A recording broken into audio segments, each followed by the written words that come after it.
मैं सिंघवी जी को बहुत धन्यवाद दूंगा कि आज आपने इस लीगल फ्रेटर्निटी को पूरे देश में से बुलाया और ये बहुत ज़रूरी भी था कि हमारे देश में एक तरफ मणिपुर हो गया है, एक तरफ पहलगांव हो गया है और मणिपुर में एक्सटेंशन, गवर्नर्स रूल एक्सटेंशन के बाद एक्सटेंशन हो रही है।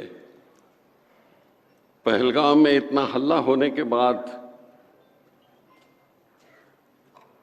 उधर कुछ टेररिस्ट पकड़े नहीं गए और ऐसे इसमें ये सम्मेलन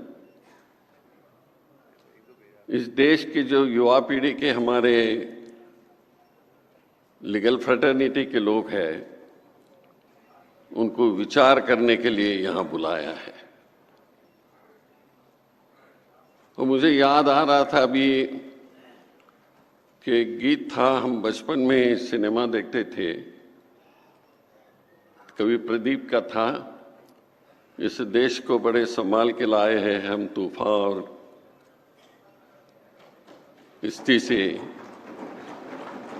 और इस देश को संभालना भी आप लोगों को है। इस तरह का प्रदीप का एक गीत था। ये जो कठिन था, अभी तक 11 साल के पहले कांग्रेस की सत्ता थी। कई कठिन समय में से डॉक्टर मनमोहन सिंह और सोनिया गांधी जी ने सत्ता की डायरेक्शन की। आज हम शेल्टरलेस हो गए हैं, लेकिन शेल्टरलेस हो गए तो भी डरने की कोई बात नहीं है। हमारे को अपने खुद पे पैर पे खड़ा रहना होगा और एक एक कदम चल के हमारे डेमोक्रेसी को प्रोटेक्ट करना होगा।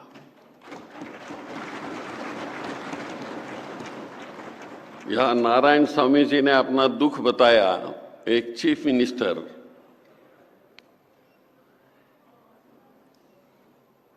जिसको कॉन्स्टिट्यूशनल पोजीशन है, लेकिन उसी पर गवर्नर ने जो अन्याय किया वो यहाँ बता रहे थे। इस देश में कभी नहीं हुआ था और न होना चाहिए कि कॉन्स्टिट्यूशनल प्रोटेक्शन इस देश में नहीं रहेगी तो कल यहाँ हमारे देश में जो दलित है, आदिवासी है, माइनॉरिटी वाले हैं, कहाँ चले जाएंगे। एक तरफ एक विचार आएगा तो उसी विचार से देश चलेगा। हमारे को इसके बदलाव करना ही होगा और ये बदलाव करने में हम कॉन्स्टिट्यूशनल राइट से हम चलना चाहते हैं। हम अनकॉन्स्टिट्यूशनल रास्ते पर नहीं चलना चाहते हैं।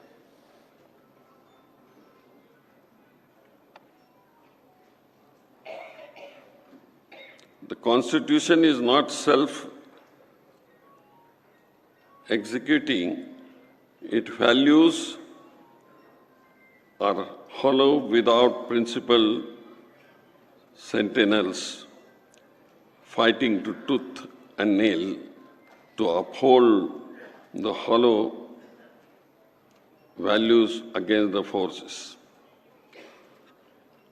ये साथियों, पंडित जवाहरलाल जी ने कहा था कि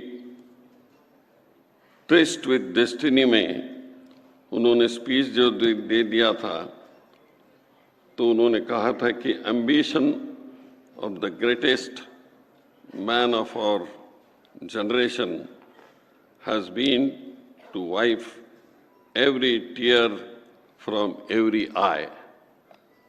जो हमारे फोर फादर्स है, जो उन्होंने स्पेसिफिकली अपने स्पीचेस में कहा था कि ये आँख में से जो पानी निकलता है उसकी हम जब तक फिक्र नहीं करेंगे, विचार नहीं करेंगे, देश हमारा आगे बढ़ नहीं सकता।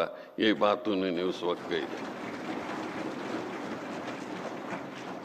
और आप सब इंटरप्रेटर्स ऑफ लॉ हो और इस लॉ के इंटरप्रेटर राइट वे करना होगा, गलत नहीं करना होगा। और इसी के लिए श्री सिंघवी जी ने ये प्रयास किया कि पूरे देश में अपने जो छोटे बड़े एडवोकेट्स हैं उनको यहाँ बुलाया और एक बार यहाँ मन की बात हो जाए, चर्चा हो जाए और उस चर्चा से हमारा देश फिर एक अच्छे रास्ते पे चल जाएगा। इस प्रकार की भावना उन्होंने रखी है। मुझे सिंघवी जी को धन्यवाद देना है कि ऐसे बहुत कम लोग होते हैं जो उनको भी सरकार में तकलीफ हो गई लेकिन वो डट के रहे और अपनों को सब काम में लगाए, देश बचाने के कार्यक्रम में वो लगाए हैं। इसके लिए उनको धन्यवाद देता हूँ।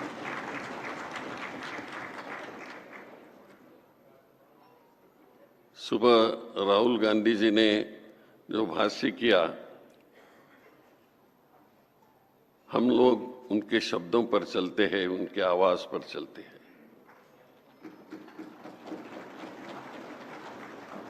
और हमें सत्ता आज नहीं कल आएगी उसकी कोई फिक्र नहीं हमें, लेकिन हमारी कॉन्स्टिट्यूशन सेफगार्ड होना चाहिए। डॉक्टर बाबा साहब आम्बेडकर ने सबके लिए जो ये ज्ञान दिया है, या अच्छे रास्ते पे चलने का एक रास्ता बताया है, उसको प्रोटेक्ट करना होगा। और मुझे पूरा विश्वास है कि ये सब हमारी लीगल फ्रैटर्निटी, पूरे देश में की लीगल फ्रैटर्निटी आज उसको प्रोटेक्ट करने के लिए तैयार है। सिंघवी जी, मैं आपको धन्यवाद देता हूँ कि आपने अच्छा टॉपिक निकाला। कभी कभी ऐसा होता है कि जहाँ जरूरी है वो टॉपिक नहीं करते हैं, लेकिन आज ऐसे वक्त आपने ये टॉपिक निकाला। देश की इसकी जरूरी है, लोगों को जरूरी है, इसका विचार मंथन होना चाहिए और देश आगे चलना चाहिए। स्वतंत्रता पूर्व में जो हो गया था उसी का ये रास्ता है और मुझे पूरा विश्वास है यही हम सब लोगों की इच्छा रहेगी तो जल्दी हमारी सत्ता यहाँ आएगी। इसमें मेरे दिल में कोई अविश्वास नहीं है। मैं आपको धन्यवाद देता हूँ। मुझे सुबह सुबह बताया मुझे आना होगा, लेकिन ये हम लोग तो कांग्रेस वाले कब भी तैयार रहते हैं, हम डरते नहीं।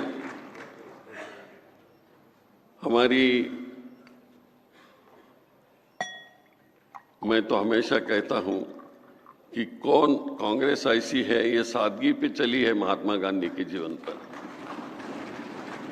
और कौन न लड़ जाए इस सादगी पर। लड़ते हैं मगर हाथ में तलवार भी नहीं। ये विचारों की तलवार है, विचारों की तलवार आगे बढ़ेंगे। जय Hind. One of the premium and prestigious professional institutes, providing a wide range of professional courses with 100% placement assistance. We are Sri Sai Group of Institutes.